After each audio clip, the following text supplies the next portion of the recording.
There's a house at the edge of a quiet Pennsylvania field. No traps on the floor, no poison under the sink, no exterminator van parked outside, and yet not a single rat, not one mouse, not even a trace. The neighbors have tried everything: snap traps, glue boards, expensive ultrasonic devices that promised miracles and delivered nothing. One family spent over $800 last year trying to keep their home rodent-free, and still they heard the scratching every night. But the family at the edge of that field, they spent $12 once, and the problem disappeared completely. What they used wasn't sold in any hardware store. It wasn't advertised on television. It wasn't developed in a laboratory or patented by a corporation. It came from a tradition over 300 years old. And the people who know it best rarely speak to outsiders. This is the story of a forgotten method. A method so effective that when modern researchers finally paid attention, they couldn't explain why the pest control industry had ignored it for decades. But here's the thing that makes this stranger. The pest control industry hadn't ignored it. They knew. They had always known. And that tiny detail changes everything. It started with a woman named Carol Hensley. She was a retired schoolteacher living in rural Ohio who had been battling a mouse infestation for nearly 2 years. She had tried every commercial product on the market. She had called 3 different pest control companies. The first quoted her $400 for a treatment plan. The second said she needed to seal every crack in her foundation, a job costing over $2,000. The third told her the problem would never fully go away. Just manage it, they said. Carol was not the kind of woman who learned to live with things she didn't accept. One afternoon in late October, she was driving past a small Amish farm stand on Route 30 when she stopped to buy apples. She mentioned her problem to the elderly woman behind the table, almost as a joke. The woman didn't laugh. She didn't look surprised. She reached under the table, pulled out a small handwritten card, and slid it across the wooden surface without a word. On it was a list. 3 ingredients, a simple process, and a price that Carol estimated at no more than $12 at any grocery or feed store. Carol thought it was nonsense. She was polite. She took the card. She put it in her glove compartment and forgot about it for 3 weeks. But then the scratching in her kitchen walls got worse, much worse. And at 2 a.m. on a Tuesday, with a flashlight in one hand and a broom in the other, she remembered that card. What happened over the next 10 days, she later described as nothing short of astonishing. But here's the part she never expected. When she told her pest control technician what she had done, something in his expression shifted. He looked away. And very quietly, he said, "Yeah, that works. To understand why this method works, you have to go back, way back, to a time before hardware stores existed, before chemical pesticides were even a concept, before the pest control industry was worth $30 billion a year. Rats and mice have been a problem for human civilization for as long as there has been grain to steal. Ancient Egyptians battled them. Medieval farmers feared them. In the 1300s, the Black Plague that killed a third of Europe was spread largely through rodents. This wasn't just an annoyance, it was existential. And so for centuries, without modern chemistry or industrial solutions, people developed methods, careful, observational, generational methods. They watched what rodents avoided. They noticed which plants, which smells, which materials made rats turn and leave. They passed this knowledge from parent to child the way other communities pass down recipes or prayers. In Amish communities, where the rejection of modern industrial solutions is a deeply held spiritual commitment, this knowledge never went away. It was never replaced by a spray can or a poison pellet. It survived exactly because nothing else was allowed to replace it. And somewhere in that survival, in those 300 years of practical unbroken knowledge, something extraordinary was preserved.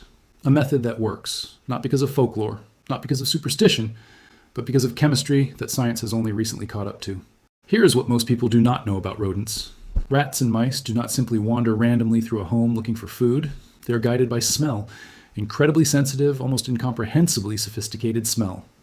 A rat's olfactory system contains over 1,000 different receptor genes. For comparison, a human has around 400. This means a rat experiences smell the way we experience vision, as a rich, 3-dimensional map of the world. And that map tells them everything. It tells them where food is. It tells them where predators have been. It tells them where it is safe to nest and where it is dangerous to even pause. The pest control industry built its entire model around one side of this system: attraction. They use poison bait. They use food lures. They exploit the rat's smell sensitivity to draw it toward death. But the Amish method works from the opposite direction. It exploits the same sensitivity, not to attract, but to repel. Specifically, it targets the part of a rodent's olfactory system that is wired to detect danger: predator presence, territory markers. Chemical signals that, in the language of rodent biology, mean one thing very clearly: leave, don't come back. And the 3 ingredients on that handwritten card? Each one of them speaks that language fluently.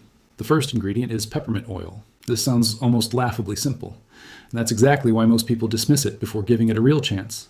But here is what they don't understand. Peppermint oil contains a compound called menthol. Menthol overwhelms the nasal receptors of rodents in a way that is, to them, physically unbearable. Remember those 1,000 scent receptors? Menthol doesn't just smell strong to a rat. It causes a neurological reaction similar to sensory overload.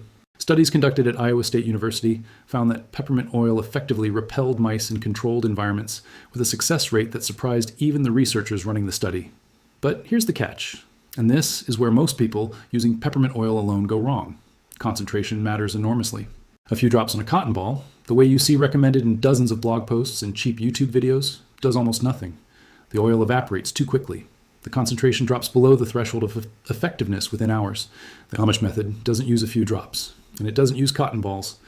The application process is specific, deliberate, and designed for longevity. That's the first difference. But the second ingredient is where things start to get genuinely strange. White vinegar. At first, that sounds even less impressive than peppermint oil, but white vinegar does something that almost no commercial rodent repellent on the market replicates. It disrupts the pheromone trails that rodents use to communicate. Mice and rats leave invisible chemical pathways as they move through a space. These trails are like highways. They tell other rodents, this path is safe, this route leads to food, come this way. When those trails are disrupted, when the chemical signals are broken or overwhelmed, the rodents lose their map. They don't know where they are. They don't know where it's safe. And an animal operating without its navigational system in an unfamiliar space will not stay in that space. It retreats to where the signals are intact. It goes back to where it knows. Vinegar, applied correctly, essentially erases the invisible road system that makes your home feel like familiar territory to these animals.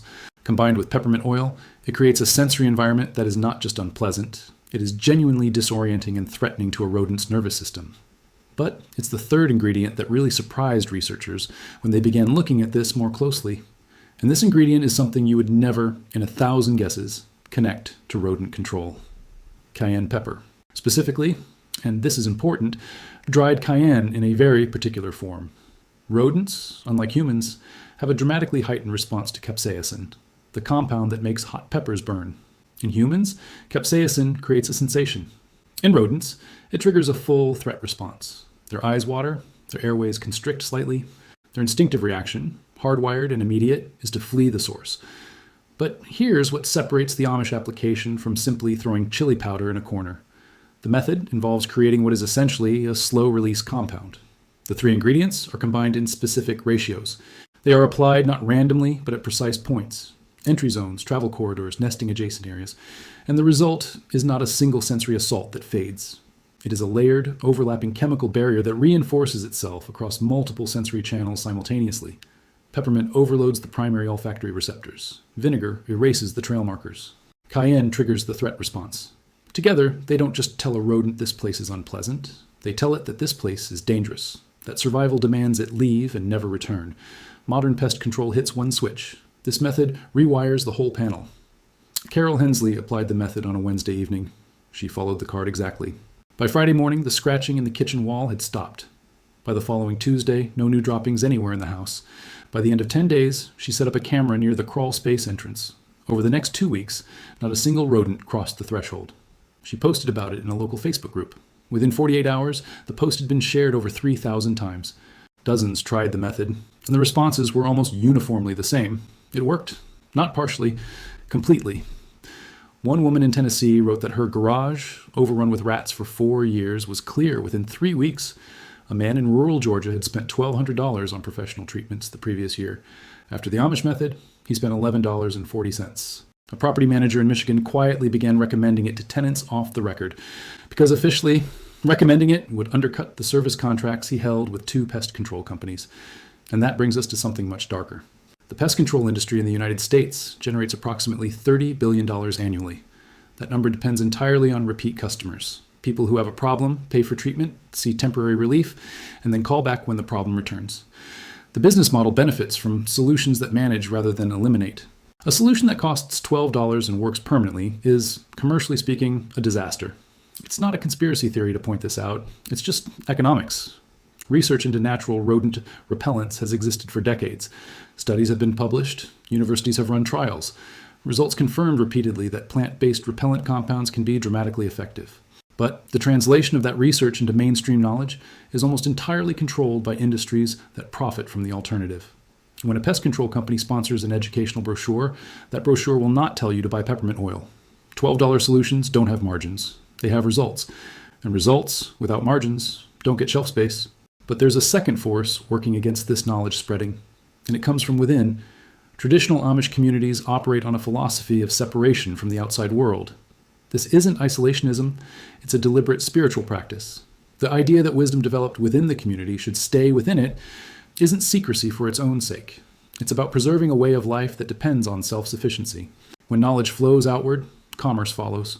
And when commerce follows, independence begins to unravel. This is why the woman at the farm handed Carol Hensley that card quietly, without explanation. It wasn't a pitch, it wasn't a demonstration. It was a simple act of human kindness. One woman helping another who clearly needed it. But she didn't post it online. She didn't write a book. She didn't file a patent. Because that's not how this knowledge works. It isn't property. It isn't a product. It is simply knowing. And for 3 centuries, that knowing has been enough.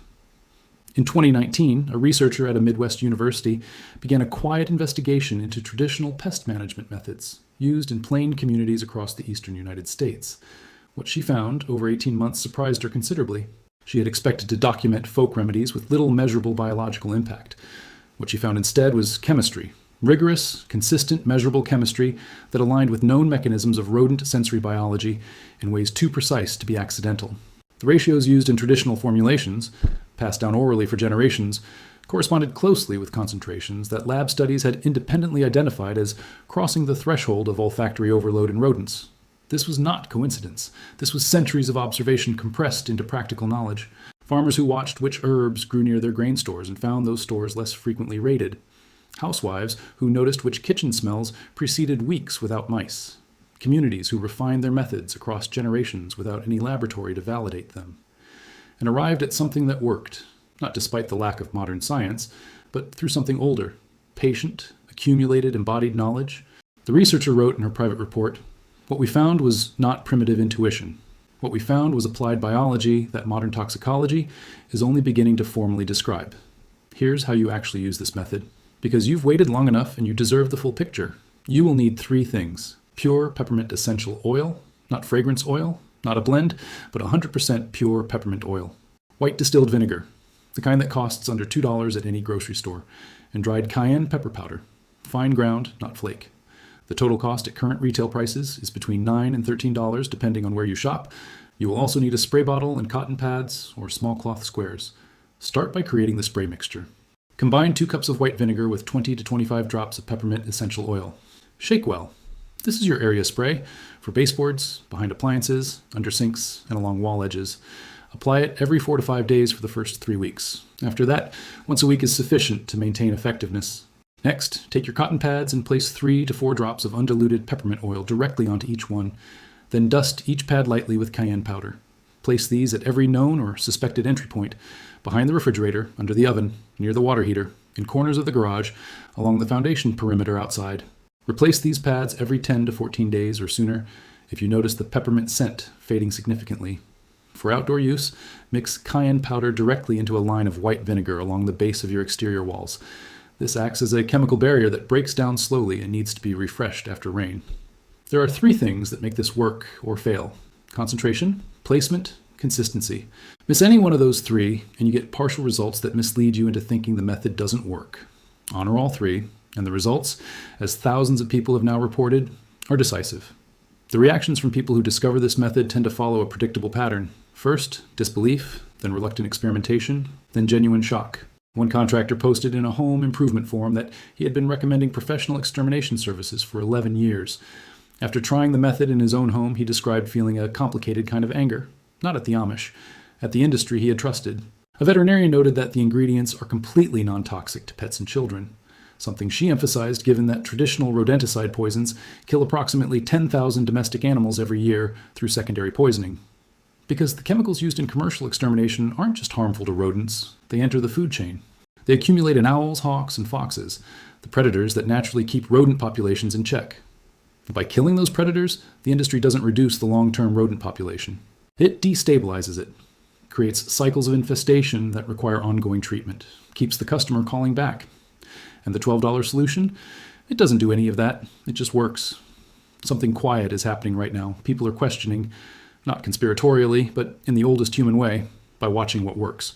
The renewed interest in traditional homesteading and self-sufficiency has created a new appetite for exactly this kind of knowledge. How did people solve this problem before the industry existed to solve it for them?